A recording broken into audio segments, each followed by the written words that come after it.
देश की ताकत तीनों है महान, जवान, किसान और जनता महान। भाजपा पर पंजाब वित्त मंत्री का बड़ा आरोप। योजनाओं के नाम पर निजी डेटा इकट्ठा कर वोट चोरी की साजिश। वोट चोरी और बैंक फर्जीवाड़े की साजिश रच रही है भाजपा। हरपाल सिंह चीमा। पंजाब के वित्त मंत्री हरपाल सिंह चीमा ने भाजपा पर बड़ा राजनीतिक हमला बोला है।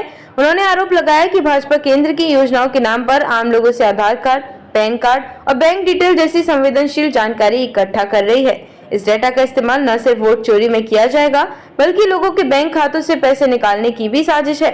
चंडीगढ़ मेयर चुनाव और दिल्ली का उदाहरण दिया। चीमा ने कहा कि भाजपा का रिकॉर्ड वोट चोरी के मामलों में साफ नहीं है।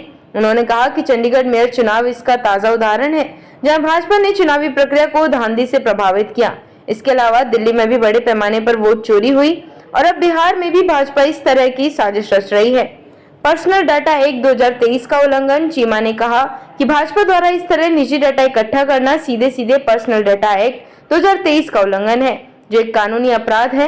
उन्होंने कहा कि जिस तरह से भाजपा कैंप लगाकर लोगों से निजी जानकारी जुटा रही है, उससे भविष्य में बड़े फर्जीवाड़े सामने आ सकते हैं। राज्य सरकार की सेवाओं को बदनाम करने की कोशिश। वित्त मंत्री ने दावा किया कि पंजाब सरकार घर घर जाकर और सेवा केंद्रों के माध्यम से जनता को लगभग 440 सेवाएं उपलब्ध करा रही है, लेकिन भाजपा इसे बदनाम करने की कोशिश कर रही है ताकि लोग सरकार पर भरोसा न करें।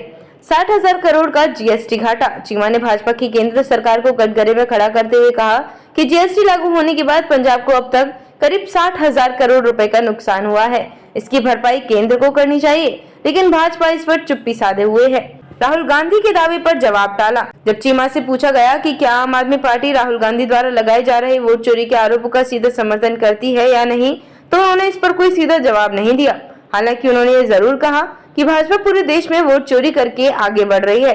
दिल्ली में महिलाओं का डाटा इकट्ठा करने के आरोप को नकारा। चीमा ने भाजपा द्वारा लगाए गए इस आरोप को खारिज कर दिया कि आम आदमी पार्टी ने दिल्ली में महिलाओं को 2100 देने के नाम पर उनका निजी डाटा इकट्ठा किया। उन्होंने कहा कि यह पूरी तरह झूठ है और भाजपा अपने पाप छुपाने के लिए इस तरह की बातें फैला रही है। देखते रहिए shed speak TV. Like, share और सब्सक्राइब करना ना भूलें। देश, लोकतंत्र और भविष्य की सबसे बड़ी खबरों के लिए।